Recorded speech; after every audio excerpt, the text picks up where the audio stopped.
सबसे पहले तो thank you so much video पे क्लिक करने के लिए। ठीक है, अगर आप चैनल पे पहली बार आए हैं तो प्लीज़ चैनल को सब्सक्राइब करिए। हम इस चैनल पे एनसीईआरटी की मदद से, सिर्फ और सिर्फ एनसीईआरटी की मदद से ही चैप्टर्स को कवर करते हैं और एनसीईआरटी की हर एक लाइन को कवर करते हैं। ठीक है, और डिटेल में इसको पढ़ते हैं। चलो शुरू करते हैं। Welcome back guys. आज हम क्लास 11 बायोलॉजी के चैप्टर 2 का पार्ट 2 पढ़ेंगे। अब हमें पढ़ना है किंगडम मोनेरा के बारे में। ठीक है, अब हम सेपरेटली हर एक किंगडम को पढ़ेंगे। तो सबसे पहले कौन है? Kingdom Monera. इसके अंदर क्या आ जाते हैं? Unicellular prokaryotes. तो इसमें कौन है? Bacteria are the sole members of the kingdom Monera. तो किंगडम मोनेरा के अंदर कौन आ जाते हैं? Bacteria. They are the most abundant microorganism. अब देखो, जो बैक्टीरिया होते हैं ना वो मोस्ट एब्यूडेंट है, मतलब ये आपको हर जगह पे मिलेंगे। जैसे लिखा भी है, bacteria occurs almost everywhere. Hundreds of bacteria are present in a handful of soil. अगर हैंडफुल ऑफ सॉइल आप लोगे अपने हाथ में तो उसमें आपको हंड्रेड्स ऑफ बैक्टीरिया मिल जाएंगे। They also live in extreme habitats. अब जो बैक्टीरिया होते हैं वो एक्सट्रीम हैबिटेट्स में रहते हैं, मतलब जहां पे और कोई नहीं रह सकता। एक्सट्रीम हैबिटेट ऐसे होते हैं जहां पे कि रहना मुश्किल होता है, जैसे सच एज हॉट स्प्रिंग्स, ठीक है, डेजर्ट्स हो गया, snow and deep oceans, ocean के नीचे, where very few other life forms can survive. तो यहाँ पे कुछ ही लाइफ फॉर्म्स हैं जो सर्वाइव कर पाती हैं, उसमें बैक्टीरिया भी आते हैं। Many of them live in और on other organism as parasites. अब जो बैक्टीरिया होते हैं ना वो पैरासाइट्स की फॉर्म में भी रहते हैं। अब पैरासाइट्स देखो क्या होते हैं? पैरासाइट्स होते हैं जो दूसरे ऑर्गेनिज्म पे रह के उससे न्यूट्रिशन लेते हैं। तो पैरासाइट बॉडी के अंदर भी रह सकते हैं, ठीक है ना, समझ लो ना, पैरासाइट बॉडी के अंदर भी रह सकते हैं और बॉडी के ऊपर भी रह सकते हैं। ऐसे पैरासाइट्स जो बॉडी के अंदर रहते हैं उनको बोलते हैं एंडोपैरासाइट्स, और जो बॉडी के ऊपर रहते हैं उसे बोलते हैं एक्सोपैरासाइट्स। ठीक है, चलो आगे देखते हैं। Bacteria are grouped under 4 categories based on their shape. अब बैक्टीरिया को हमने डिवाइड कर दिया 4 कैटेगरीज में based on their shape. The spherical, पहली शेप क्या है? स्फेरिकल है, तो उसे बोलते हैं कोकस, और प्लूरल में क्या बोलेंगे? कोकाई बोलेंगे। फिर रॉड शेप्ड है जिसे बैसिलस बोलते हैं, प्लूरल में बैसिली हो जाएगा। फिर है कॉमा शेप्ड, मतलब कि विब्रियम, प्लूरल में विब्रियो बोलेंगे। स्पाइरल शेप होगी तो स्पाइरिलम बोलेंगे, और स्पाइरिला प्लूरल में हो जाएगा। तो ये हो गया कोकाई, बैसिली, ठीक है।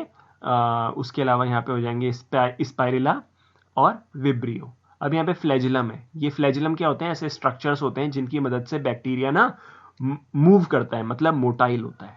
इसको समझना थोड़ा सा। अगर बैक्टीरिया के ऊपर आपको फ्लैजिला मिलता है तो इसका मतलब क्या है कि बैक्टीरिया ना एक जगह से दूसरी जगह मूव कर सकता है। तो इसका मतलब क्या है कि जो फ्लैजिला है वो बैक्टीरिया की मूवमेंट में हेल्प करता है। दो the bacterial structure is very simple. अब देखो, जो बैक्टीरिया का स्ट्रक्चर होता है ना काफी ज्यादा सिंपल होता है, but they are very complex in behaviour. Bacteria जो होते हैं वो अपने बिहेवियर में बहुत ज्यादा कॉम्प्लेक्स रहते हैं। अब इसका मतलब क्या है? Compare to many other organism, bacteria as a group shows the most extensive metabolic diversity।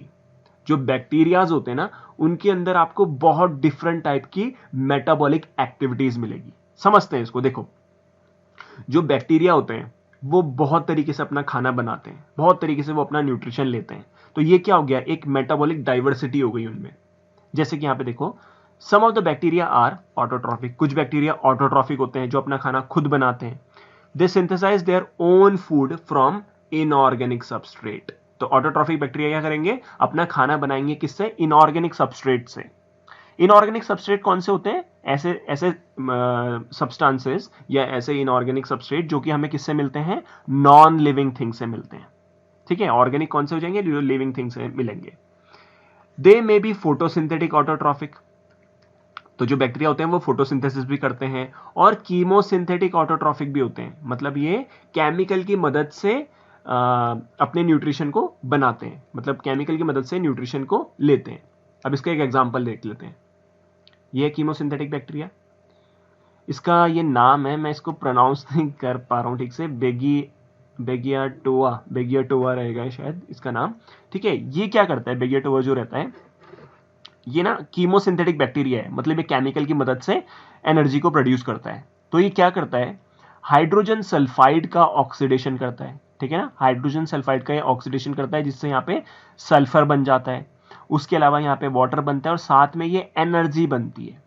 और इसी एनर्जी की मदद से ये बैक्टीरिया क्या करता है, एटीपी का प्रोडक्शन करता है। ठीक है ना, तो ये कीमोसिंथेटिक बैक्टीरिया का एग्जाम्पल है।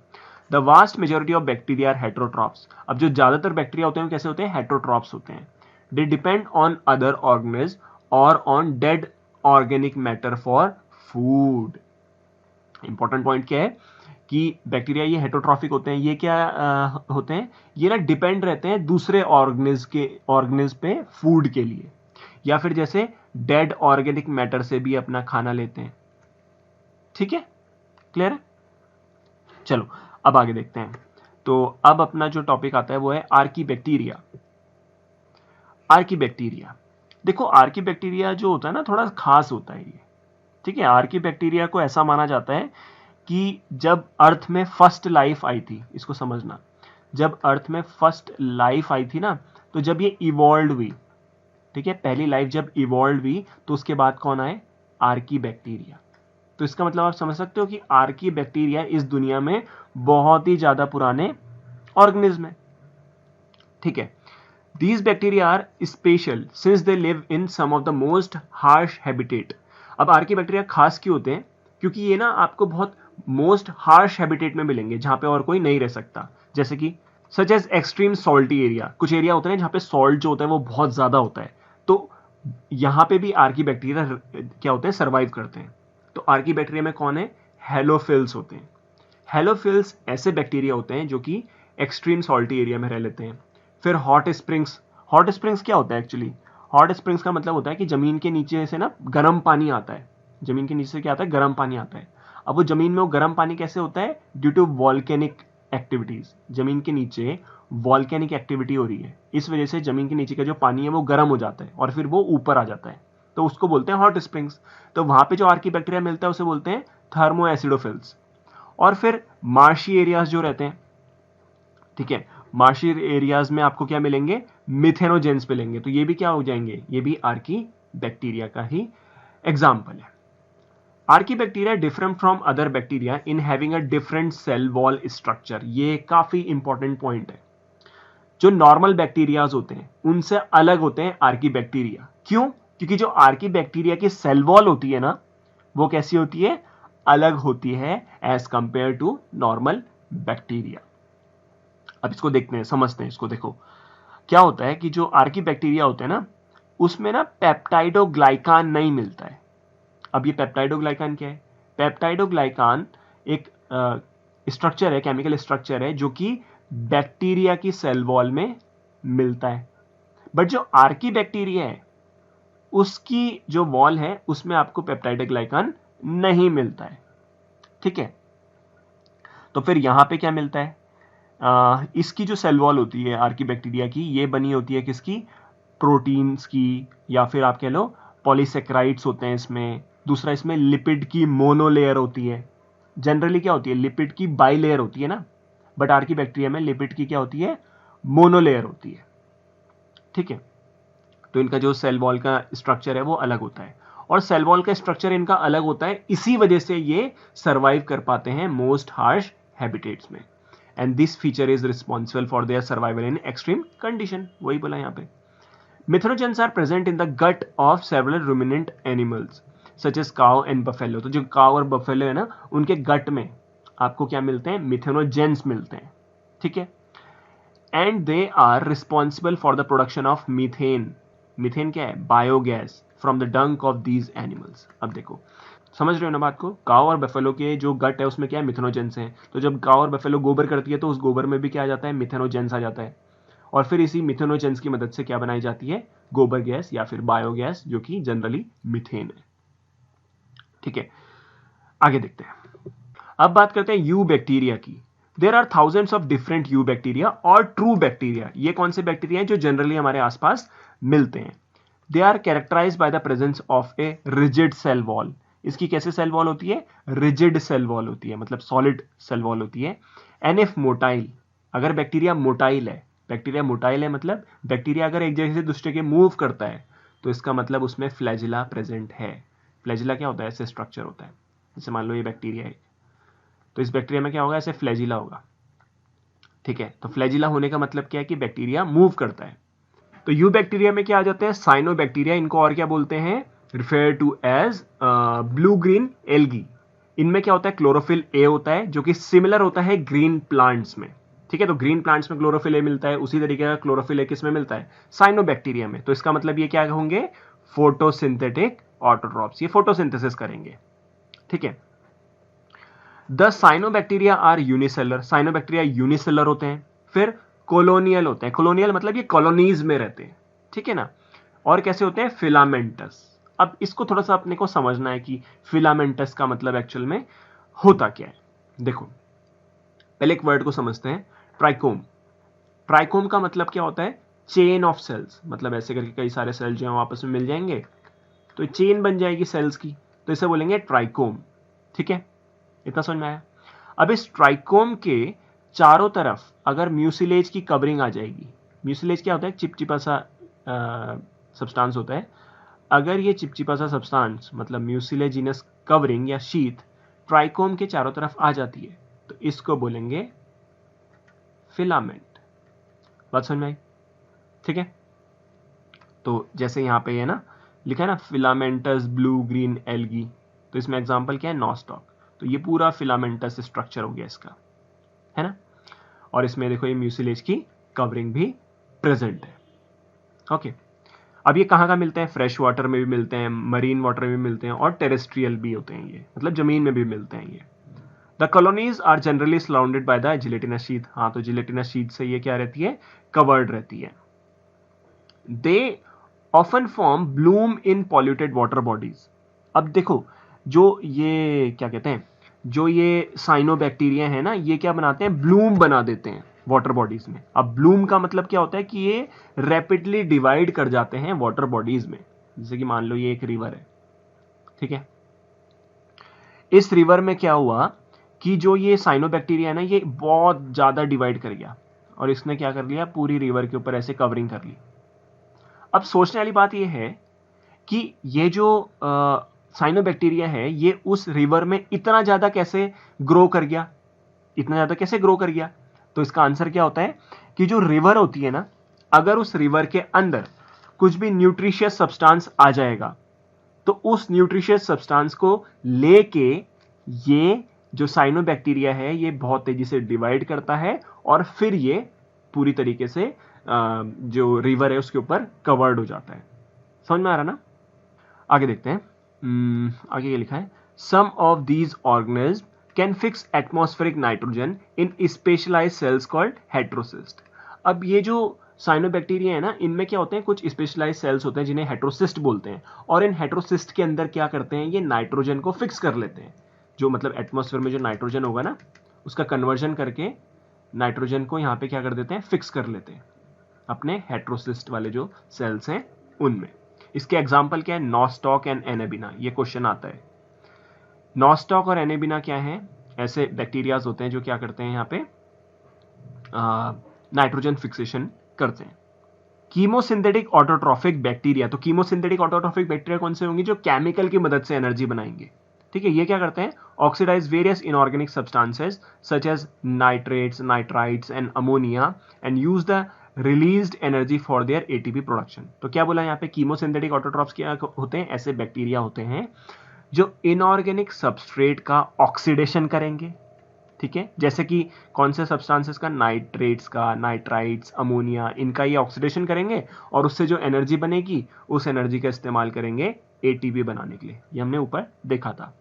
दे play a great role in recycling nutrients like nitrogen, phosphorus, iron and sulphur. तो इन्वायरमेंट में जो नाइट्रोजन, फॉस्फोरस, आयरन और सल्फर है ना, ये इसका क्या करते हैं, रिसाइकल करते हैं, ठीक है। इसके रिसाइकलिंग में काफी इंपॉर्टेंट रोल निभाते हैं। इससे भी क्वेश्चन आ सकता है। अब आगे देखते हैं, अब बात करते हैं हेटरोट्रॉफिक बैक्टीरिया की। तो हेटरोट्रॉफिक कौन होते हैं, जो दूसरे पे डिपेंड होते हैं ना फूड के लिए। Are most abundant in nature, तो सबसे ज्यादा ये कौन से मिलते हैं नेचर में, heterotrophic bacteria. The majority are important decomposers, इनमें ज्यादातर कैसे होते हैं, डिकम्पोजर्स होते हैं। डिकम्पोजर्स क्या होते हैं, ऐसे ऑर्गेनिज्म होते हैं जो ब्रेक डाउन कर देते हैं डेड और डिकेइंग मैटर को, ठीक है ना। मान लो कोई ऑर्गेनिज्म जो है वो डेड हो गया और डिके हो रहा है, मतलब सड़ रहा है, तो उसका डिकम्पोजिशन, उसको ब्रेक करने में ये रिस्पॉन्सिबल होते हैं ये bacteria. Many of them have a significant impact on human affairs. अब ये हमसे भी काफ़ी ज़्यादा कनेक्टेड होते हैं हेटेरोट्रॉफिक बैक्टीरिया। कनेक्ट होने का मतलब ये है दोस्ती थोड़ा ना कर रहे हैं हम उनसे, इसका मतलब ये है they are helpful in making curd from milk. जो मिल्क है उसको कर्ड में बदलने का काम ये करते हैं। और उसमें कौन होता है? LAB, lactic acid bacteria. इसके अलावा ये जो बैक्टीरिया होते हैं ये हमारे लिए एंटीबायोटिक्स भी बनाते हैं, जैसे कि स्ट्रेप्टोमाइसिस। ठीक है, ये क्या बनाते हैं? एंटीबायोटिक बनाते हैं। फिर इसके बाद क्या होंगे? Fixing nitrogen in legumes. ठीक है, जो लेग्यूमिनस प्लांट्स होते हैं उनमें ये नाइट्रोजन को फिक्स करते हैं। तो इसमें क्या आ गया? जैसे कि राइजोबियम। ठीक है, नाइट्रोजन क्यों जरूरी होता है प्लांट्स के लिए? क्योंकि नाइट्रोजन जो होता है वो ग्रोथ के लिए रिस्पॉन्सिबल होता है। तो एक तरीके से बैक्टीरिया क्या कर रहे हैं? प्लांट की ग्रोथ में हेल्प कर रहे हैं। Some are pathogens. अब बैक्टीरिया पैथोजेनिक भी होते हैं, मतलब ये बीमारी भी करते हैं। Causing damage to human being, है ना, ह्यूमन बींग में डिजीज करते हैं, क्रॉप्स में करते हैं, फार्म एनिमल्स एंड पेट्स में भी ये डिजीज करते हैं, जैसे कि cholera, typhoid, tetanus, citrus canker are well known disease cause by different bacteria. तो देखो क्वेश्चन यहाँ पे क्या बन सकता है कि ये सारी डिजीज कौन सी है? बैक्टीरियल डिजीजेस है। तो आपको ध्यान रखना है कि ये बैक्टीरिया से होती है। ठीक है, इससे क्वेश्चन बन सकता है। Bacteria reproduce mainly by fission. Fission का मतलब होता है ब्रेक होना। ठीक है, और अगर मैं बोलूं बाइनरी फिजन, तो बाइनरी मतलब होता है दो, और फिजन का मतलब होता है ब्रेक होना। तो जब बैक्टीरिया, एक बैक्टीरिया है, ये डिवाइड होकर दो बैक्टीरिया बना रहा है, तो इसको बोलते हैं बाइनरी फिजन। तो यहाँ पे देख रहे हो आप, डिवाइडिंग बैक्टीरियम, यहाँ पे बैक्टीरिया डिवाइड कर रहा है। क्लियर है? ओके, मिटा देते हैं। आगे देखते हैं। Sometimes under unfavourable condition they produce spores. अब देखो जो बैक्टीरिया होता है ना, वो कभी कभी अनफेवरेबल कंडीशन का मतलब क्या है, इसको थोड़ा समझते हैं। मान लो जैसे बैक्टीरिया है, ठीक है, इस बैक्टीरिया के ना चारों तरफ मान लो टेम्परेचर बहुत ज़्यादा बढ़ गया, बहुत ज़्यादा टेम्परेचर हो गया, तो फिर ये क्या करता है? अनफेवरेबल कंडीशन में स्पोर्स बनाने लगता है। ठीक है ना, ये क्या करेगा? इस स्पोर को रिलीज कर देगा ऐसे। अब क्या होगा? जैसे ही टेम्परेचर नॉर्मल होगा, मतलब जैसे ही जो अनफेवरेबल कंडीशन है वो ठीक हो जाएगी, नॉर्मल कंडीशन हो जाएगी, तो स्पोर्स क्या करेंगे? बाद में क्या बना देंगे? एक नया बैक्टीरिया बना देंगे। ठीक है, they also reproduce by a sort of sexual reproduction by adopting a primitive type of DNA transfer from one bacterium to other। अब इसको समझते हैं, थोड़ा सा ही समझेंगे। ये एक बैक्टीरिया है, ये दूसरा बैक्टीरिया है। ठीक है, बैक्टीरिया करते हैं ना, अपने डीएनए को ट्रांसफर कर देते हैं दूसरे बैक्टीरिया में। ठीक है, एक तरीका है। इसमें क्या करते हैं? यहाँ पे जैसे एक स्ट्रक्चर होता है जिसे बोलते हैं पिलाई। ठीक है, पिली। इस पिली की मदद से क्या होता है? ये जो बैक्टीरिया है ये अपने डीएनए को ट्रांसफर कर देता है इस बैक्टीरिया में। ठीक है, तो ये इसको डिटेल में इतना नहीं पढ़ना अपने को। अब हम आते हैं माइकोप्लाज्म पे।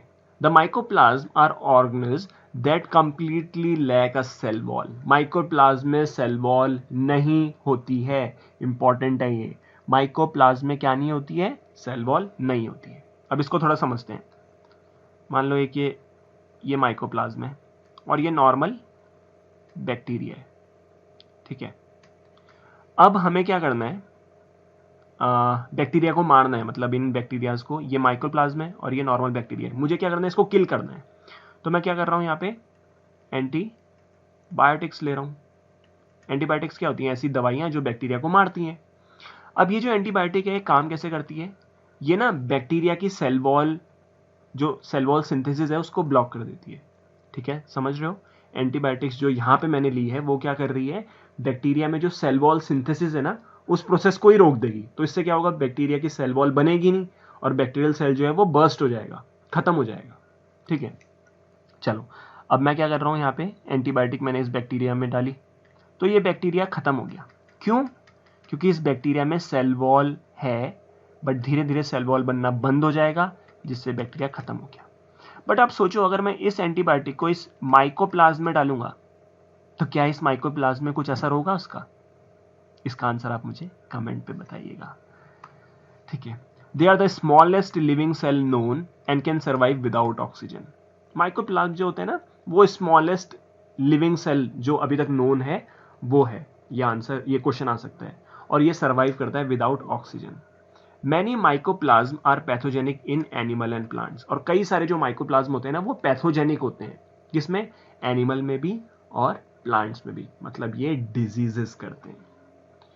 तो this is all about Monera. ठीक है, किंगडम मोनेरा यहाँ पे कंप्लीट हो चुका है। अगर आपको वीडियो पसंद आया तो प्लीज़ वीडियो को लाइक करिए, शेयर करिए और कमेंट भी करिए। Thank you so much. Bye bye.